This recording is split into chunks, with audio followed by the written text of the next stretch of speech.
माननीय मोदीजींच्या नेतृत्वात या भारतामध्ये तिसऱ्यांदा सरकार स्थापन करून भारताचं नेतृत्व हे मोदीजींच्या हातात देण्याकरता आपण एकत्रित आलो। बंधू भगिनींनो, ही निवडणूक ही महानगरपालिकेची निवडणूक नाही, जिल्हा परिषदेची ग्रामपंचायतची निवडणूक नाही, ही विधानसभेची निवडणूक देखील नाही। ही निवडणूक देशाच्या लोकसभेची निवडणूक आहे, देशाचा नेता निवडण्याची निवडणूक आहे, देशाला 5 वर्षाकरता कोणाच्या हातात द्यायचं याची निवडणूक आहे। मी तुम्हाला विचारतो, कोणाच्या हाती देश द्यायचा सांगा? कोणाच्या हाती द्यायचा? तुम्ही सांगा कोणाच्या हाती द्यायचा? तुम्ही सांगा कोणाच्या हाती द्यायचा? तुम्ही सांगा कोणाच्या हाती द्यायचा? मग तो जर द्यायचा असेल तो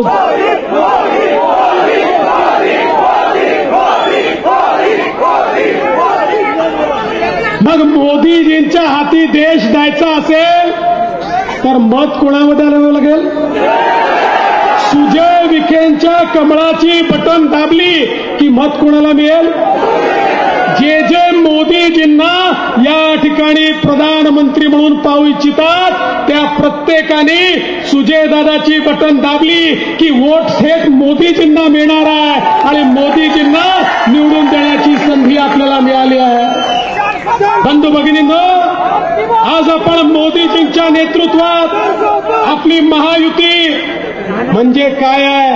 ही विकासाची गाडी आहे, विकासाची गाडी। आपल्या विकासाच्या गाडीला मोदीजींचं इंजिन आहे, पॉवरफुल इंजिन आहे, पॉवरफुल। आणि त्याला शिवसेना असेल, राष्ट्रवादी काँग्रेस असतील, वेगवेगळे आपले घटक पक्ष असतील, मनसे असेल, रिपाई असेल, आपल्या सगळ्या घटक पक्षांची त्याला एक बोगी लागलेली आहे आणि आपल्या या ट्रेनमध्ये, आपल्या या विकासाच्या गाडीमध्ये दीन, दलित, गोर, गरीब, आदिवासी, शेतकरी, शेतमजूर, महिला, अल्पसंख्याक, भटके, विमुक्त सगळ्यांना बसायची जागा आहे। मोदीजींच्या गाडीत सगळ्यांना बसवून विकासाकडे न्यायचंय। सबका साथ, सबका विकास हा आपला मंत्र आहे। मोदीजींच्या गाडीला सुजय विखेची बोगी लागली की अहमदनगरचे सगळे लोक त्या गाडीत बसतील आणि मग गाडी अतिशय वेगाने पुढे जाईल। आपली गाडी मोदीजींच्या इंजिनची गाडी आहे आणि दुसरी गाडी कुठली आहे? राहुल गांधीची गाडी आहे। त्या गाडीला राहुल गांधीचं इंजिन आहे, पण राहुल गांधीला कोणी इंजिन समजायला तयार नाही। त्यांच्याकडे राहुल गांधी म्हणतात मी इंजिन आहे, शरद पवार साहेब म्हणतात मी इंजिन आहे, उद्धव ठाकरे म्हणतात मी इंजिन आहे, ममता बॅनर्जी म्हणते मी इंजिन आहे, लालू प्रसाद म्हणतात मी इंजिन आहे, मुलायम सिंगांचा पोरगा म्हणतो मी इंजिन आहे, स्टॅलिन म्हणतो मी इंजिन आहे। तिथे फक्त इंजिन आहे, तिथे डब्बे नाहीच आहे। मला सांगा, इंजिन मध्ये बसायला किती लोकांना जागा असते?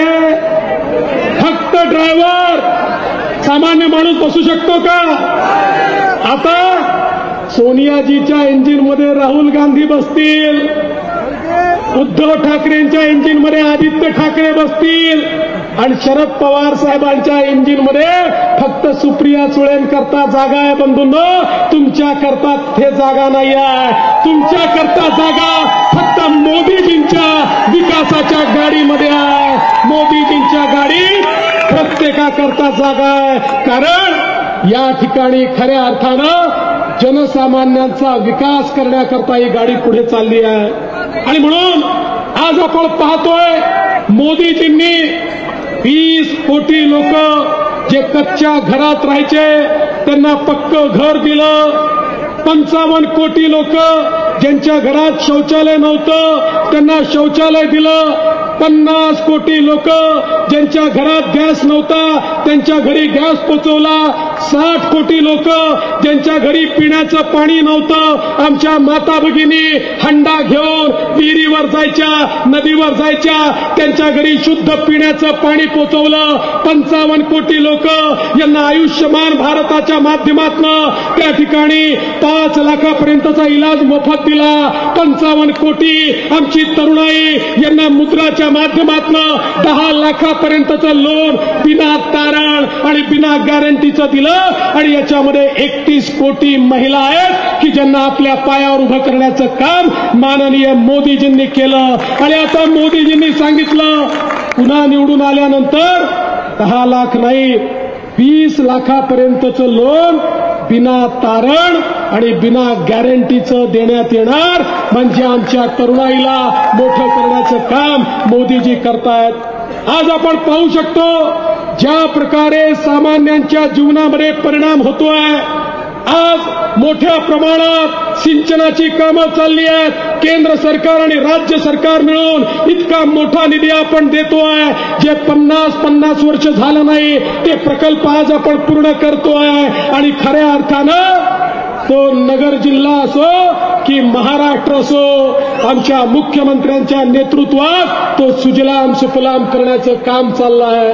बंधू भगिनींनो, मुख्यमंत्री असतील, मी असेन, अजितदादा असतील, या ठिकाणी विखे पाटील साहेब असतील, आम्ही 24 तास केवळ तुमच्या करता काम करतो. आणि मला विश्वास आहे मोदीजींनी तर सांगितलं पिछले 10 साल ये तो केवल ट्रेलर था, असली पिक्चर अभी बाकी है.